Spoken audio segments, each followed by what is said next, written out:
अररिया के रजौखर ईदगाह मैदान में जनसवराज के सूत्रधार प्रशांत किशोर ने एक बड़ी जनसभा को संबोधित किया। प्रशांत किशोर ने बीजेपी, जदयू और आरजेडी पर तीखा हमला बोलते हुए कहा कि जनता को नेताओं की चिंता छोड़कर अपने बच्चों की भविष्य की चिंता करनी चाहिए। प्रशांत किशोर ने कहा कि आगामी विधानसभा चुनाव में लालू मोदी नीतीश का सफाया होने वाला है और बिहार में नई व्यवस्था आने वाली है। प्रशांत किशोर ने मुस्लिम समाज के लोगों से अपील करते हुए कहा कि बिहार में बदलाव के लिए आप लोग भी आगे आइए। जनसवराज के सूत्रधार प्रशांत किशोर की सभा में हजारों लोगों की भीड़ उमड़ी थी। बिहार बदलाव के बिहार ये मुसलमानों की आबादी है और मुसलमानों को ये निमंत्रण देने आया हूँ कि पूरा बिहार बदल रहा है। सारे लोग बिहार में बदलाव की ओर बढ़ गए हैं। आप किनारे मत बैठो, आओ इसका भागीदार बनो, इसमें जद्दोजहद के में शामिल होइए। बिहार को बदलने के लिए जितनी भूमिका हिंदुओं की है उतनी ही जिम्मेवारी मुसलमानों की भी है। आप आइए, लालटेन में किरासन तेल बनकर मत जलिए। अपने बच्चों का भविष्य अगर रोशन करना चाहते हैं तो जनसुराज में जुड़िए। और आज की भीड़ ये दिखा रही है कि पूरा बिहार बदलाव के लिए तैयार है।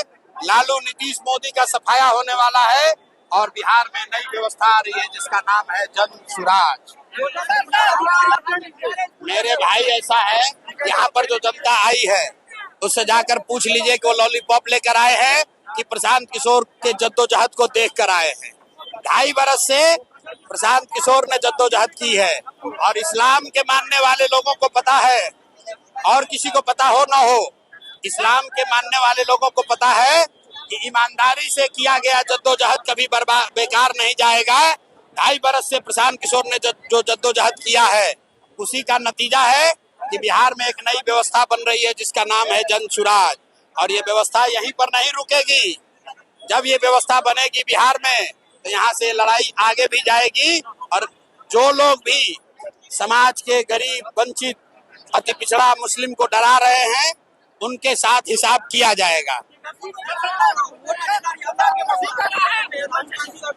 मेरे भाई, हमने कहा है कि किसी का वोटर लिस्ट से किसी का नाम नहीं कटेगा। अगर इलेक्शन कमीशन किसी का नाम काटता है तो सुप्रीम कोर्ट ने अभी डायरेक्शन दिया है, किसी का नाम नहीं काटा जाना चाहिए, उसका नाम प्रकाशित होने दीजिए। अगर आपका नाम कटा है तो आप हम लोग को अपनी बात बताइए, आपका नाम जुड़वाने का हर संभव प्रयास किया जाएगा। दूसरी बात, रुकिए, इलेक्शन कमीशन को नागरिकता तय करने का अधिकार नहीं है। सुप्रीम कोर्ट का रूलिंग है, सबको ध्यान रहना चाहिए। इलेक्शन कमीशन को नागरिकता तय करने का अधिकार नहीं है, यह अधिकार सिर्फ सरकार को है, इसलिए डरने की बात नहीं है।